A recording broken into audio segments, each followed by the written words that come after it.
শামাইলে তিরমিজির হাদিসগুলো যখন পড়তাম, হৃদয়ের আয়নায় একটা মূর্তি দাঁড় করিয়ে নিতাম, একটা অবয়ব দাঁড় করিয়ে নিতাম, একটা আকৃতি মনে মনে কল্পনায় ভাসিয়ে নিতাম।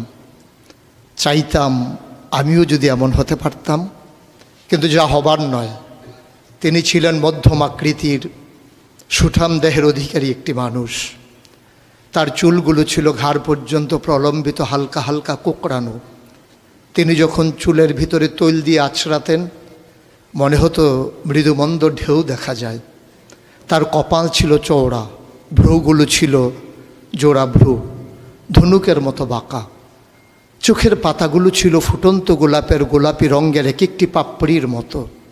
তিনি কখনো বা যখন চোখের পলক ফেলতেন, মনে হতো মৃদুমন্দ বাতাসে গোলাপ পাপড়ি যেন দোল খাচ্ছে। তার চোখের সাদা অংশ ছিল রক্তিমাভ সাদা, কালো অংশ ছিল কৃষ্ণ কালো। তার নাকটা ছিল খাড়া, নাকের ছিদ্রগুলো ছিল ছোট ছোট।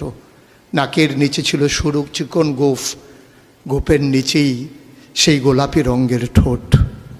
তার ঠোঁটগুলো যখনও কখনো বা মুচকে হাসত, গোটা পৃথিবীর মানুষ অবাক বিস্ময়ে দেখত, গোটা পৃথিবীতে যেন বিজলি চমকিয়েছে। তিনি কখনো বা যখন এই রাস্তা দিয়ে হেঁটে যেতেন, 1 মাস পরেও কখনো যখন সাহাবা হাঁটতেন, তার গায়ের জান্নাতি গন্ধ তারা পেতেন।